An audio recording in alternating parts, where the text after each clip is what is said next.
Hey everyone, and welcome to this explainer. I am so thrilled to have you here today. We are going to objectively unpack what is essentially a massive structural stress test in modern sports governance. We're looking at a situation that has completely dominated the headlines, sparked some really intense debates, and is literally forcing one of the most prominent professional sports leagues on the planet to re-examine its entire rulebook. So grab a seat, get focused, and let's get right into the facts. Okay, let's dive into this, because this right here is a surprising question that is currently testing the WNBA's legal boundaries in real time. For decades, the divide between men's and women's professional sports has been largely unquestioned in its basic biological parameters. It was just how things were done. But recent actions by a few high-profile male athletes have turned this supposedly simple question into a really complex legal and political puzzle, and the Women's National Basketball Association is now forced to solve it. To understand exactly how we got here, we're taking a structured, neutral, and fact-based look at the anatomy of this controversy. We'll be walking through 1. The unlikely draft prospects, 2. the CBA loophole protests, 3. the catalyst for debate, 4. a league deeply divided, and finally 5. the official WNBA response. All right, kicking things off with Section 1, the unlikely draft prospects, a new kind of declaration.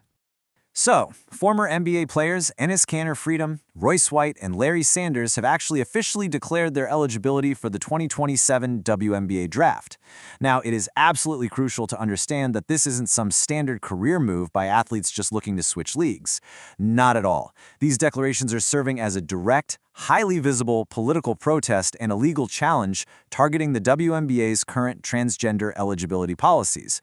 They're essentially using the mechanisms of the draft itself to force a massive conversation. Moving right along to Section 2, the CBA loophole protest, testing the framework. So the crucial point is right here in the WNBA's collective bargaining agreement, or the CBA. These players are specifically testing what they see as a glaring legal ambiguity. They're treating it as a loophole. You see, the league's framework clearly states that only women are eligible to play. Pretty straightforward, right?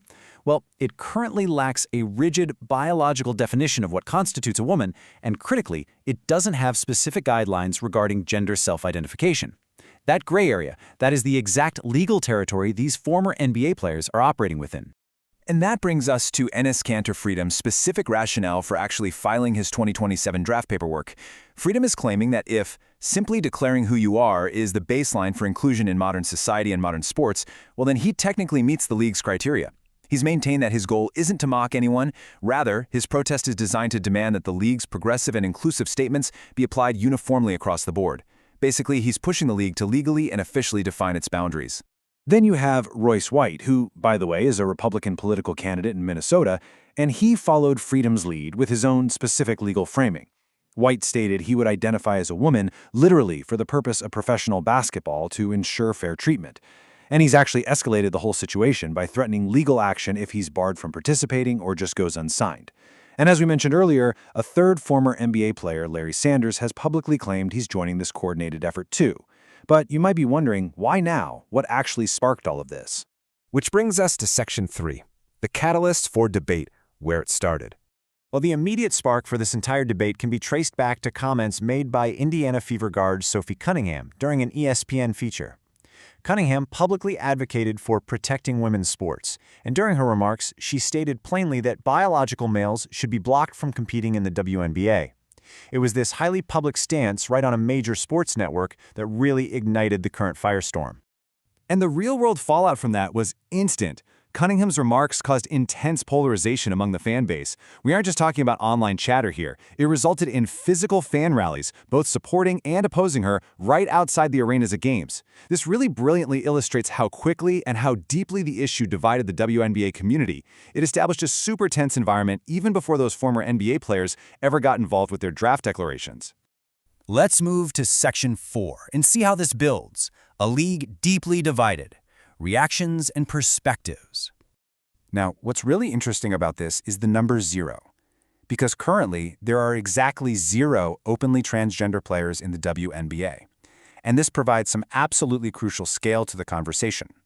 All this intense debate, the physical protests, the legal threats, they're all centered around league policy, potential future scenarios, and broader ideological stances, rather than the immediate presence of transgender athletes currently sitting on a WNBA roster. When you zoom out and look at the broader reactions, there's a really stark contrast in perspectives. On the side of inclusive support, you've got prominent figures like Minnesota Lynx coach Cheryl Reeve, who showed her support for transgender youth by wearing a Trans Kids Belong shirt during a game. Player Gabby Williams also publicly stated she'd welcome a transgender teammate. But then on the other side, conservative sports commentators and organizations advocating for biological sex restrictions have rallied behind the protesting NBA players, using the whole event to point out what they view as logical contradictions in modern sports governance. And meanwhile, you have basketball legends like Hall of Famer Cheryl Miller dismissing the entire situation entirely, calling it horrible energy that just distracts from the actual sport being played on the court. So how does a major sports organization handle a controversy of this magnitude?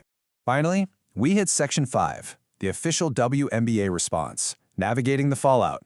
Well, the WNBA realized pretty fast that it can no longer just rely on ambiguity. WNBA Commissioner Kathy Engelbert took official action, issuing an internal memo straight to team executives. The memo explicitly emphasized that preserving the integrity and the fairness of competition is a top priority for the league. To address this exact loophole the NBA players are protesting, Engelbert announced the formation of a dedicated task force. This group is made up of team presidents and general managers, and they are now tasked with meeting to establish definitive, airtight guidelines regarding eligibility. Which leaves us with the ultimate question: how will the WNBA's task force actually draw the line? As you've seen in this explainer, the league is totally caught between its history of progressive, inclusive statements and this sudden massive demand for rigid, legally defining competitive guidelines. How they close this loophole is not only going to decide the fate of those 2027 draft declarations, but it could set a major precedent for the future of all professional sports governance. Thank you so much for joining me to unpack this complex issue. Definitely keep your eyes on how this legal framework develops.